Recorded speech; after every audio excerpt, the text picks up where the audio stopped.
I've been asked that question before. I've faced South Africa in a World Cup quarter-final game in Dhaka versus New Zealand when I was wearing the black stuff then. So, when you do a job, you do it passionately, and that's the way I see it. You take all your feelings out of the equation, and I know that whenever I'm in a different tracksuit, a different shirt, different cap, then I put my head and my heart into it. So that's how I see it. So it's you've played a decent amount of cricket for South Africa, but now in the coaching world it's a different proposition. So I take the feelings out of it. Look, back in the early 90s, this was probably one of the quickest wickets in the world. This was, Malcolm Marshall played here with Sean Pollock, John T. Rhodes, and they decided to make it fairly green and lots of grass, lots of carry, lots of pace. My provincial team played a game here early in the season, and it was hard work. So expect a good batting wicket. The spinners might come into it, I'm not sure. Whenever you play these guys, they've had three spinners, two offies, one left arm spinner. So it becomes hard work in terms of playing spin. But normally here, it's the grass that's been left on here is just to make the ball carry better. And also it turns out to be partnerships are long partnerships, so it's hard work for the bowlers. Only later on in the test match I think it'll start to spin, but I don't think it will turn square.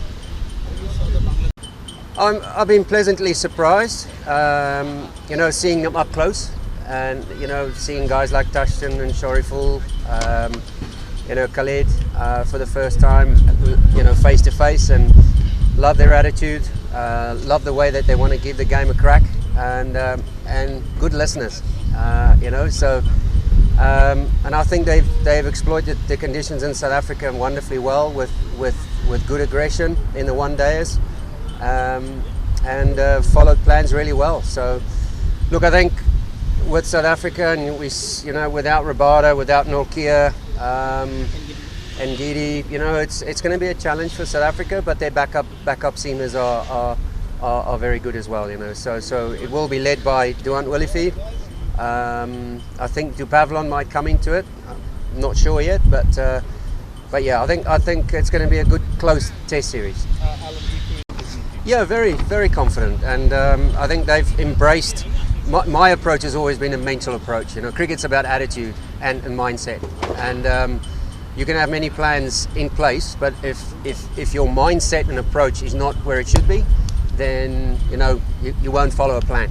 So I think the way that these seamers have conducted themselves and has been highly commendable.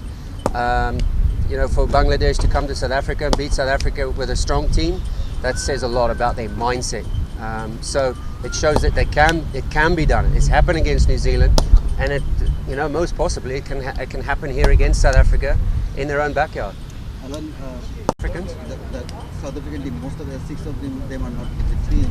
New players. Yeah, it's a great opportunity for a guy like Sepamla to get in there. He played in New Zealand, played in the second test, played in the first test. Duant Willifeed, we all know what he can bring.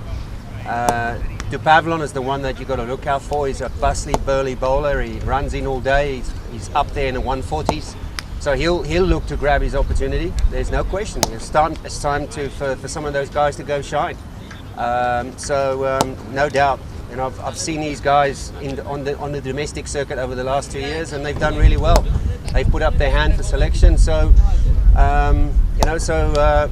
in 2 test matches, you've got 10 days of cricket to put your name up and say, pick me for the future.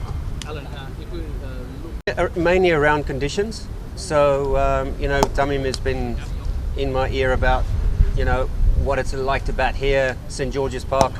None of these guys have ever played here before.